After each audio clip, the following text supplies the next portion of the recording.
Hey, if you want to learn how to meditate, then you've come to the right place. In this video, I'm going to be showing you how to meditate for beginners so that you can learn how to tame your crazy mind and be grounded in the present moment. This really is the only way to gain lasting happiness and fulfillment in your life.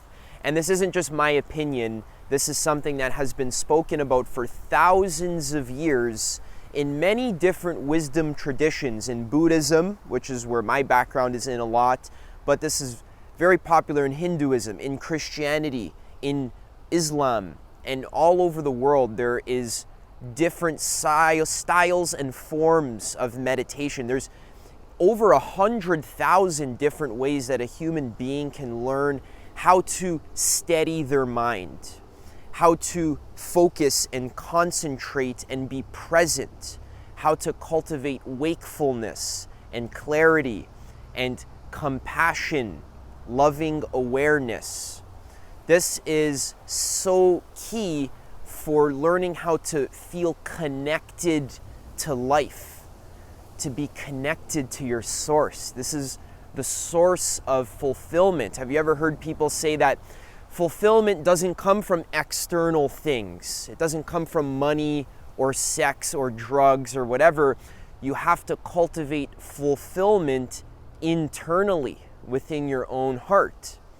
Now that sounds nice as a platitude, but how does one actually go about doing that? Because the truth is, throughout the day, there are many unwholesome states of mind that arise. You feel bored, you feel restless, you get all kinds of cravings, you may have anxiety, you feel scared for no reason, scared of other people judging you. You may feel super depressed. I've been there.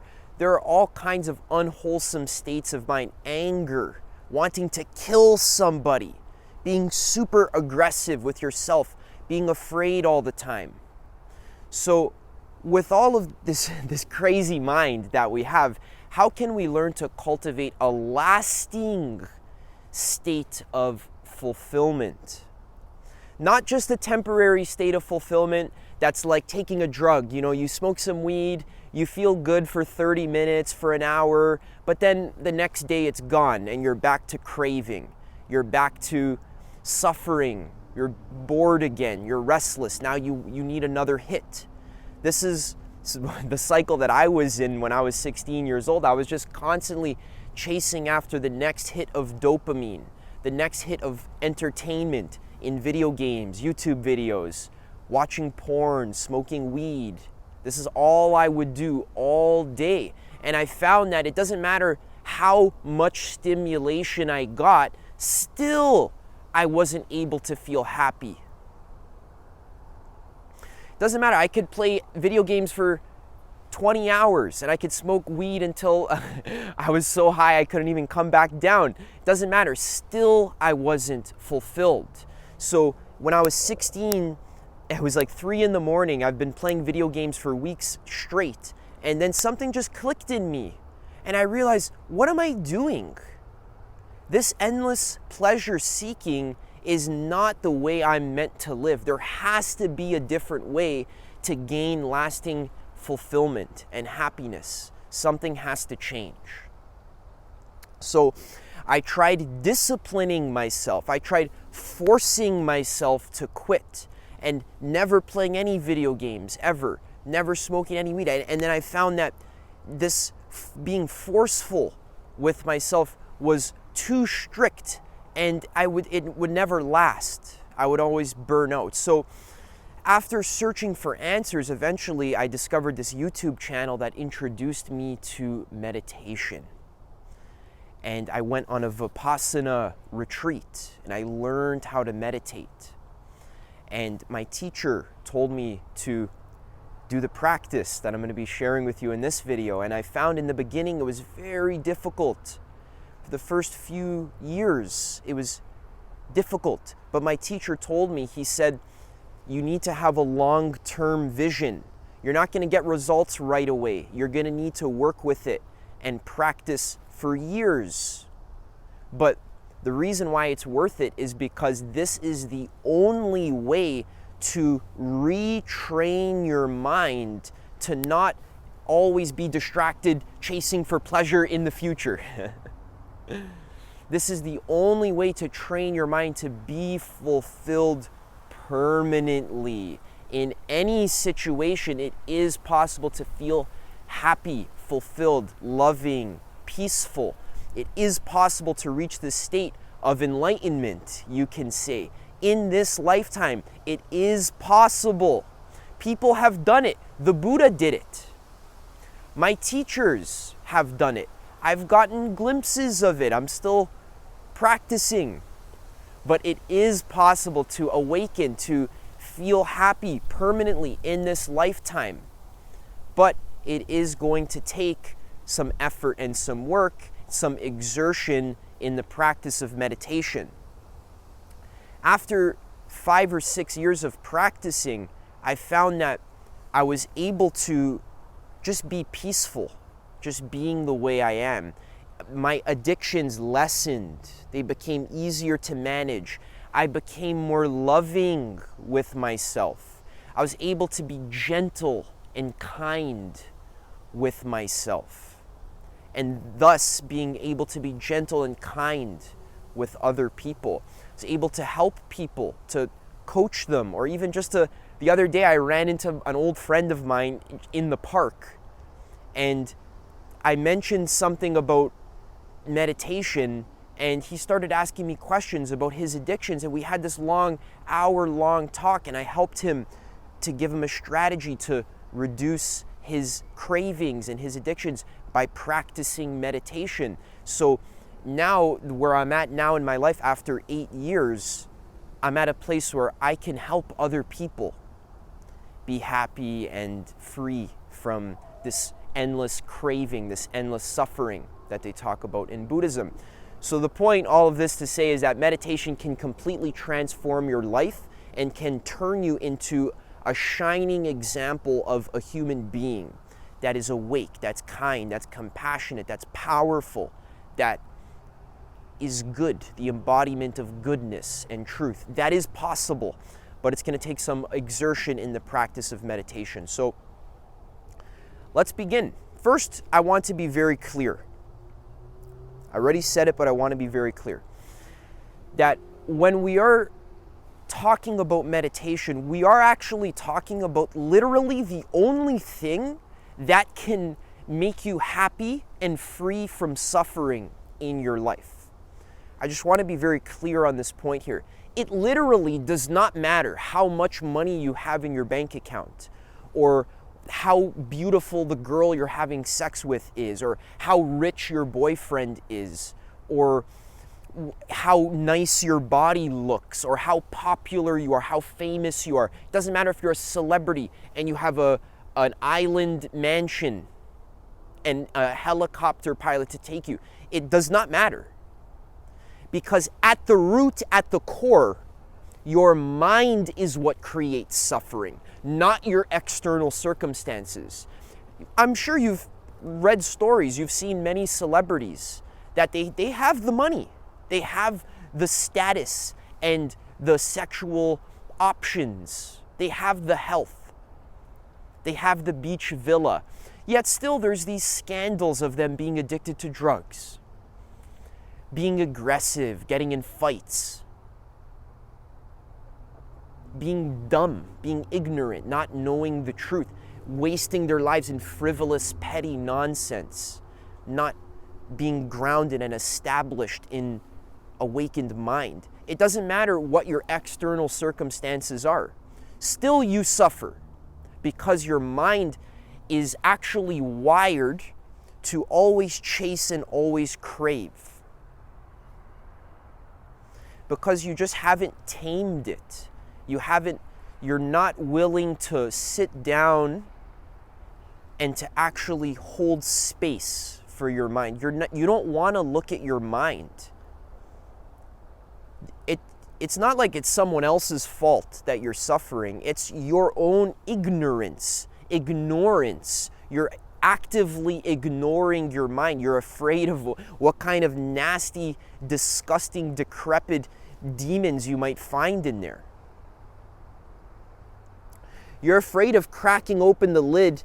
It's like you've discovered some old barrel of old food in the back of your closet that you forgot was there. It's been there for years, been rotting away, and you don't want to look into it because you're afraid of the mold and the cockroaches, all the disgusting stuff that might be in there. So you just keep ignoring it, but it smells and it's rotting away. It's causing you suffering.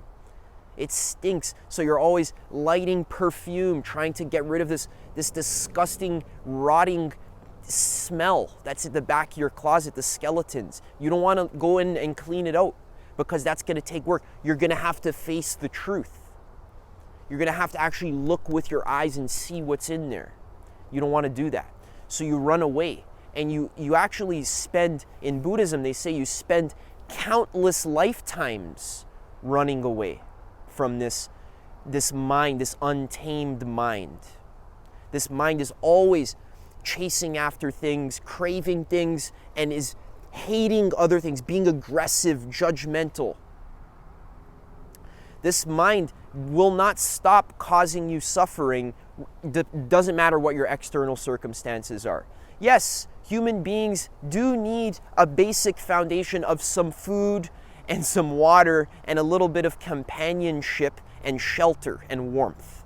But after that, any additional riches that you gain don't contribute to the purification of your mental habits and your mental tendencies. Your mental tendencies, that's what causes you anxiety, self-consciousness, fear, depression, anger, craving, being afraid of other people judging you, being shy.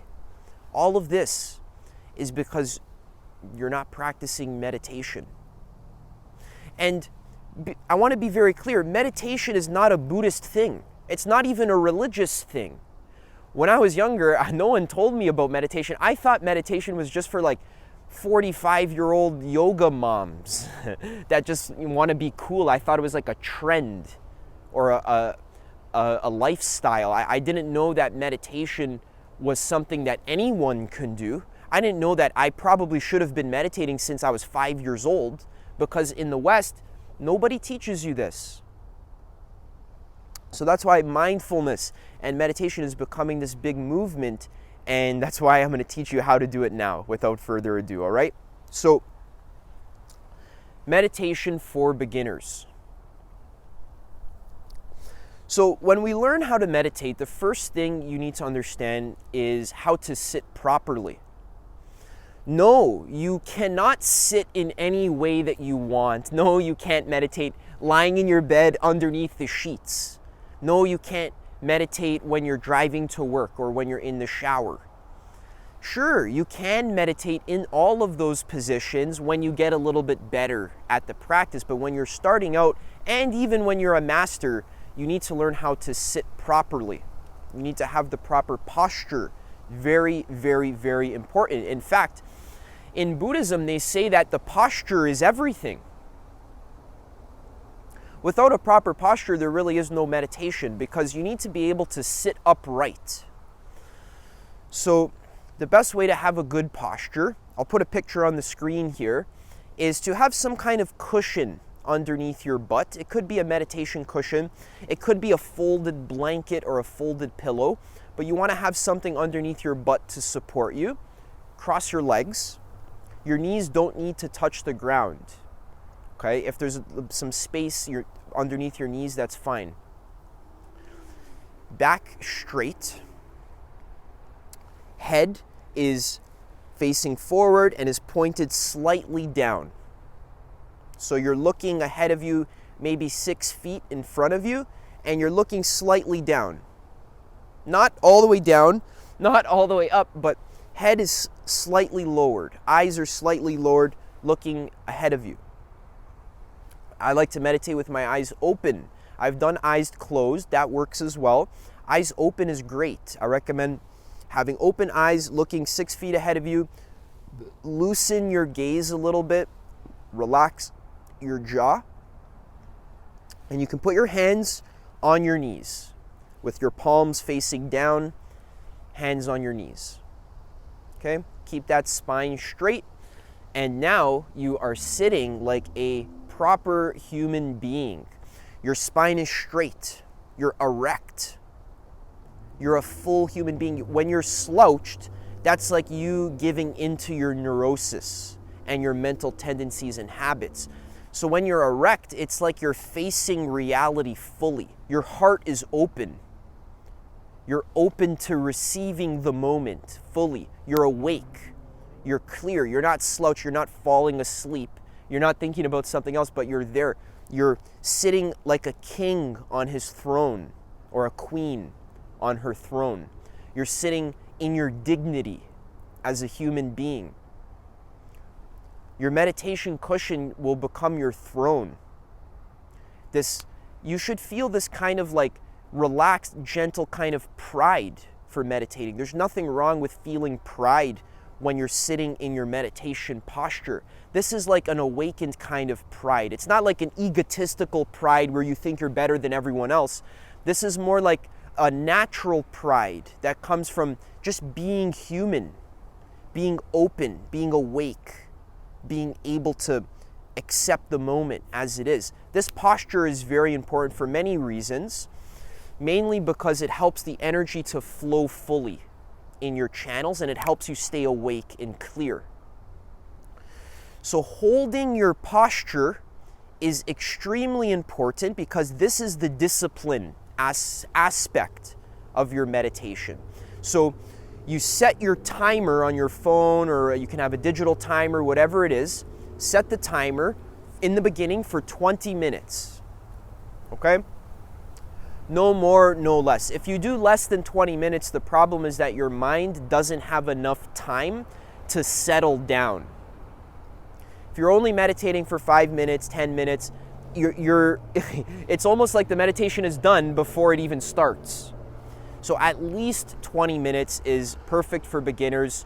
And as you get comfortable with that, you should look to increase to 25 minutes, 30 minutes, 35, 40 minutes. You should get to a point where you can sit for an hour without too much challenge. And that's going to take some time. All right? This is not something you do today and then, in a month you're going to get results. No. This is a long-term vision. To get to an hour, that might take you a year of daily practice. So this is the discipline aspect of meditation. The Buddha always talked about following the middle way, balancing effort and surrender. So the effort portion is being disciplined to show up on time for your meditation every single day. 20 minutes, no less. Don't be a baby, I want to say. Don't coddle yourself like, oh, it's too hard. No, this is where the discipline comes in. Show up, sit in your posture and keep your posture, hold your posture for 20 minutes. None of this fidgeting. Sure, if you have to adjust yourself a little bit, that's fine. You don't have to be rigid like a plank of wood, but you want to be more like a tree. A tree can still blow in the wind a little bit, but a tree's not fidgeting. It's still standing sturdy and strong. So not playing with your thumbs, you keep your posture, your hands are on your knees. You're not looking around. You're not checking the time. You're holding this posture. Holding the posture is actually a gigantic portion of the meditation. Okay, so you keep your posture. Now you might wonder, well, Adam, what do I do while I'm actually sitting there? What should I focus on? Should I focus on my breath? What should I do? So you're holding your posture, and then you pay attention to your out breath. So when the breath goes out, you go out with it. follow the breath out with your attention. It's like you dissolve. So the breath goes out from the beginning of the out breath to the end, you follow it out, all the way out. You stay in that gap for a second, and then you just allow the breath to come in on its own. This is a Tibetan style that I learned from Chogyam Trungpa. It's a very, very, very powerful style of meditation. It works amazing. The Buddha taught this kind of meditation. So you go out with the out breath, and then on the in breath, it's a rest. It's a pause. You let the breath come in naturally. You don't have to gasp for air. You just let it come in on its own. You don't have to manipulate it. You don't have to do anything. You just take a rest, come back to your posture on the in breath. And then as the breath goes out, you follow it out, all the way out. Again, stay in that gap. Then you just allow it to come in on its own and come back to your posture. And then the breath goes out again. You dissolve with it. You go out with it. And then the breath comes in on its own and you come back to your posture. You do that for 20 minutes. At some point, you're going to notice that you're lost in a thought. So you're going out with the breath, you're doing the practice, but then all of a sudden you notice that you're lost in some thought story. You're somewhere else. You're playing video games, or you're at school, you're at work, you're talking to your coworkers, you're complaining to your husband, you're talking about other things in your mind. You're focusing, you're in a different country in your mind. Right when you notice that, you say to yourself, thinking, and then you go back to your breath. Go back to the out breath. So you just label it in your mind, thinking. You don't have to say it out loud. You just say in your mind, thinking, and then you go back to the breath. When you get lost in thoughts again, thinking, go back to the breath. Now, it's very important for me to say that it doesn't matter what thought it is. It could be a good thought or a bad thought. You can have a thought about killing your mother. You can have a thought about having sex. You can have your own private porn show. You can have a thought about traveling to a different country. You can think about what kind of tea you're going to have after you're done meditating. It literally doesn't matter any thought you have. You just label it thinking, and you go back to the practice. There is no hierarchy of good thoughts and bad thoughts. There's just thoughts. All thoughts are allowed during meditation. We're not going to judge ourselves. We're not going to guilt ourselves. We're not going to say, oh, wow, we're look at our overactive mind. We're so bad at meditation. No, we're not going to judge ourselves for being bad meditators. There's nothing wrong with having an overactive mind. That's normal. You should join the club. Every single mind is overactive. That's why we suffer. So instead of judging the overactive mind as bad, good, oh, I'm such a bad person for thinking about killing my mom or thinking about having sex with my cousin, or it's just whatever perverted thing that comes up in your mind, you label it thinking, and you go back to your practice. You go back to the out breath, dissolve with it. And you go back to your posture. Now, sometimes when you're meditating, you can get very kind of tangled up in it, where it's like you just feel like tangled, like you can't get out. It's this weird feeling. In that case, then start again. There's nothing wrong with starting fresh. Take a fresh start. So just drop everything. Drop the whole meditation and just come back to the fact that you're a person who is sitting. Come back to the feeling of your head sitting on your shoulders. Come back to the feeling of the sensation of pressure of your butt sitting on the cushion. Just be there. Start again. Start fresh. Okay, Sure, all this crazy stuff was happening a second ago, but I'm just going to start fresh. In Buddhism, they say that you can start fresh in a 20-minute session. You can start fresh 60 times. You could start fresh once every minute.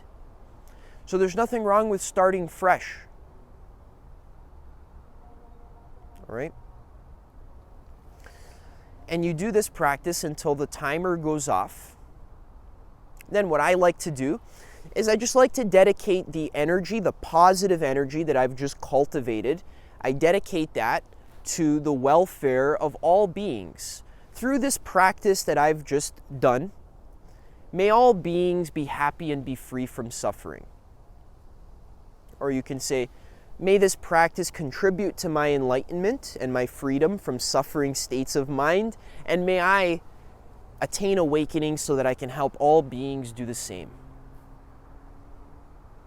All right, then you're done. Now that you're done your meditation, you don't just drop the meditation and then you hurry up like, oh, thank God that's over, and then now you go on your phone and do whatever the hell you want and you forget about meditation. If you have that kind of attitude, your meditation is going to start to feel like you're locking yourself in prison. And you don't want that. So you need to bring the mindfulness into your daily life. As you're walking outside, pay attention to the sensation of your feet on the ground. As you're going to make breakfast, be mindful.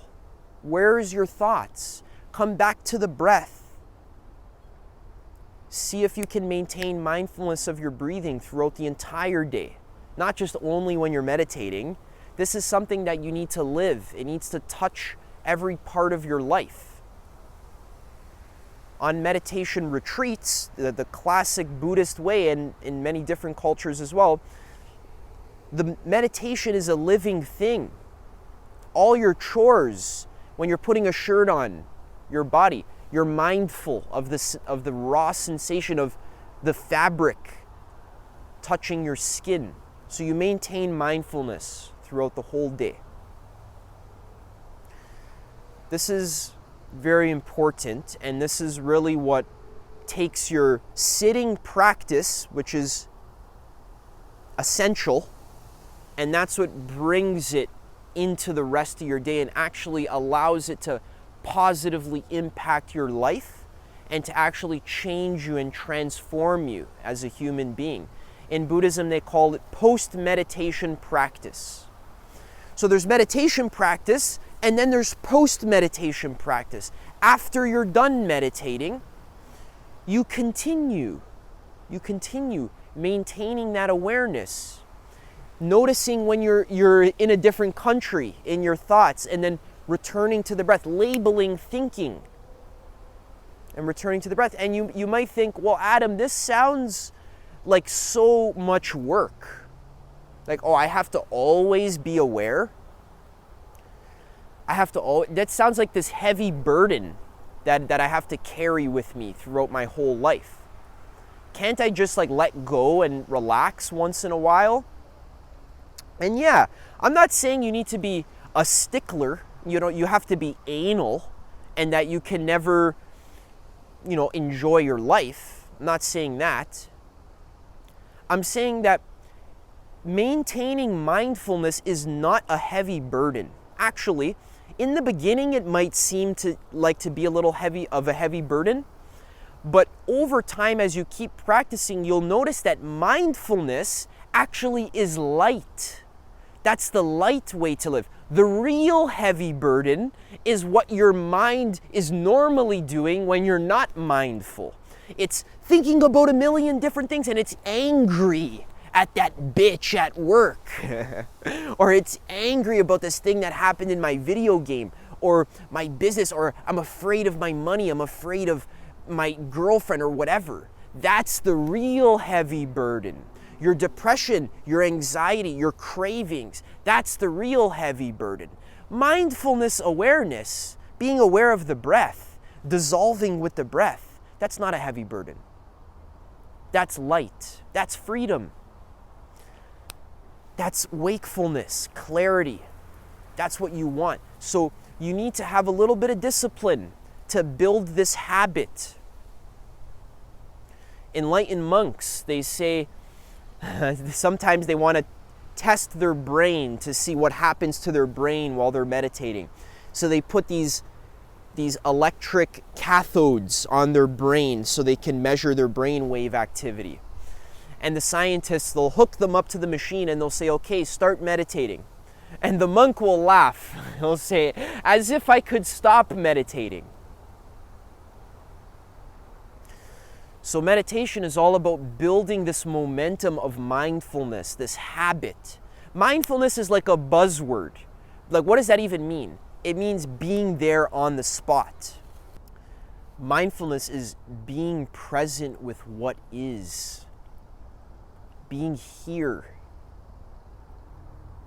Being in the moment. Knowing what is happening. Knowing where your mind is. Knowing where your attention is. Knowing how your body feels. Feeling the atmosphere around you. Feeling the moment fully. Being here. Not being stuck in stories in your mind. That's the root cause of suffering. You'll notice when you continue your practice, you'll notice that problems only exist when you're in a thought story.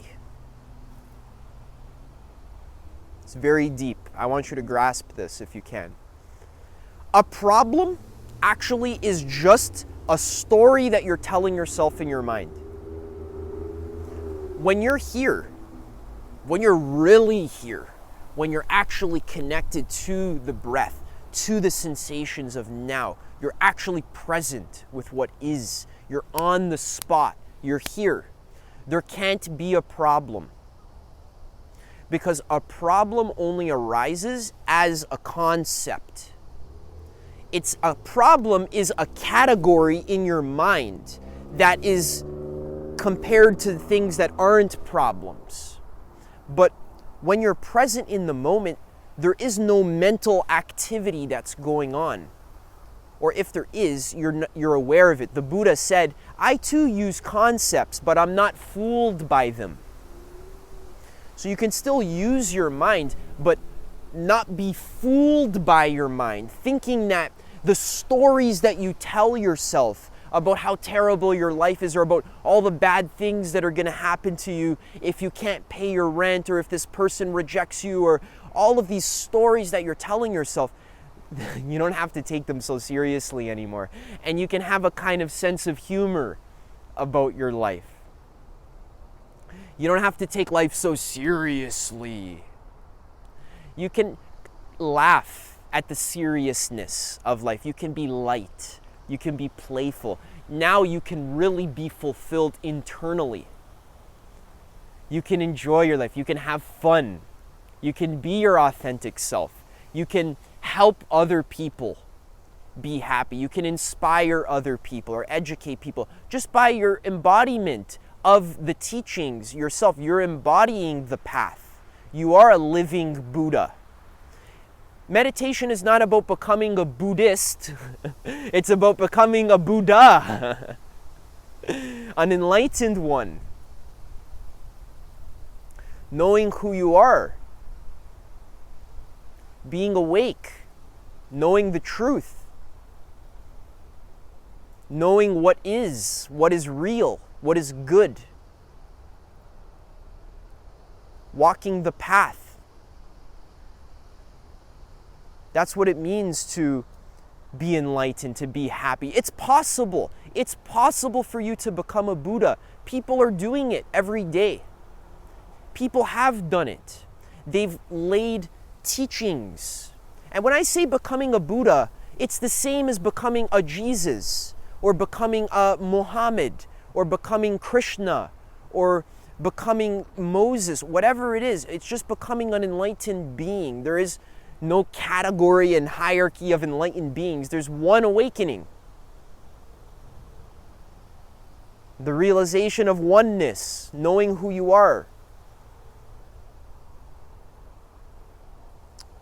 So when the Buddha attained his enlightenment, he sat under the Bodhi tree for 40 days straight. And Mara, the manifestation of death, the force that turns the wheel of suffering, was tempting him, trying to scare him, showing him pictures of disease and war and death. Mara was trying to tempt the Buddha to stop meditating, to get distracted, focus on something else. Mara showed the Buddha images of beautiful women dancing, trying to tempt him. But the Buddha saw right through Mara's illusions because he was doing his practice. He just said, thinking, and then he went back to his breath. And he continued doing this over and over again until eventually he realized the ultimate enlightenment. He saw the truth that all beings are actually him. The Buddha realized all of his lifetimes, that's actually what they say in the scriptures, every single lifetime that the Buddha had ever lived, he saw. And he saw millions of lifetimes that he had lived. He saw he had lived as a dolphin, as a bird, as an alligator, as a human being, a white person, a black person, a Chinese person.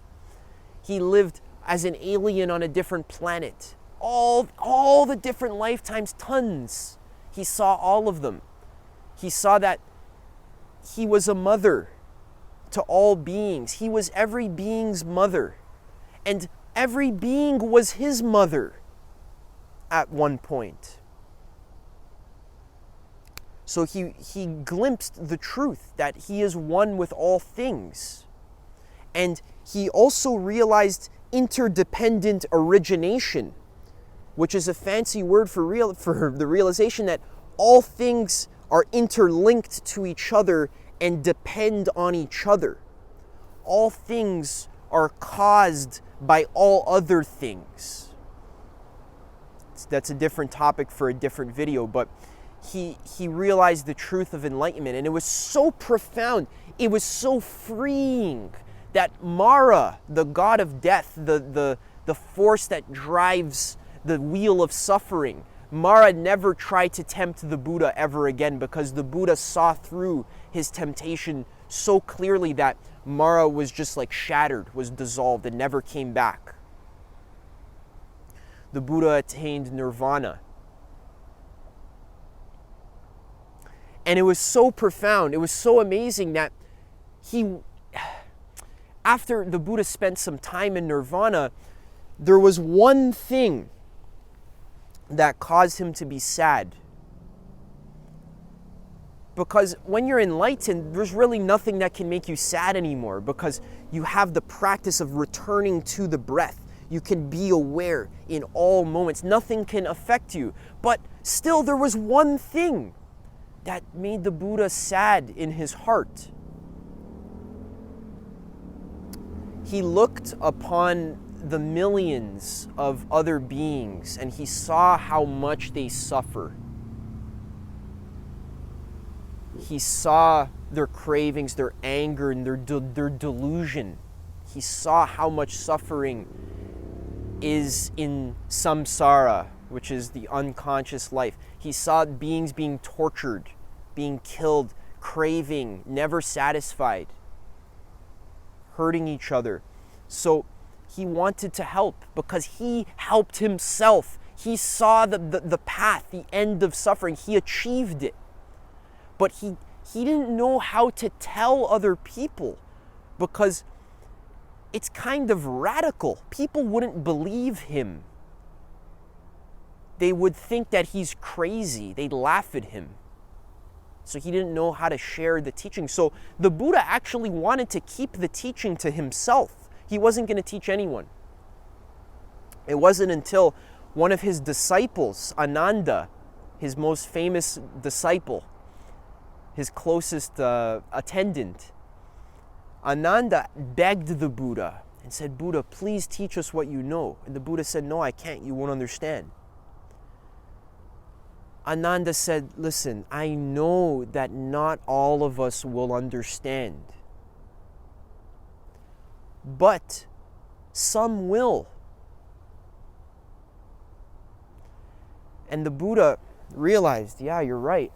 And he thought about it for a long time. He didn't want to teach, but he thought about it for a long time. And eventually he realized, he said, you're right, Ananda. Not everyone's going to understand what I'm saying. They're going to think I'm crazy. They're going to think I'm some psychopath or whatever. They're not going to believe me. But even if one being hears this teaching that I give and uses it and actually walks the path and sees the value of it and attains liberation for themselves, that'll be worth it.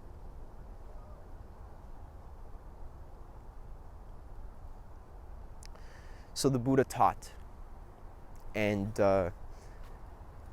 not only the Buddha, there's many other Buddhas, not even just from Buddhism, but the Buddha taught, and many beings have been helped by his teaching and by the teaching of all the other Buddhas that came after him. It's not just one Buddha. There's millions of Buddhas, enlightened ones who know the way. I hope this video helped you. Please apply what we just talked about. The meditation does work. It does work if you apply it. All right? Have a long-term vision. Stick with me for the long run, because I'm going to continue making these videos to help you achieve awakening. All right? Okay, I hope you enjoyed this video. I'll see you in the next one.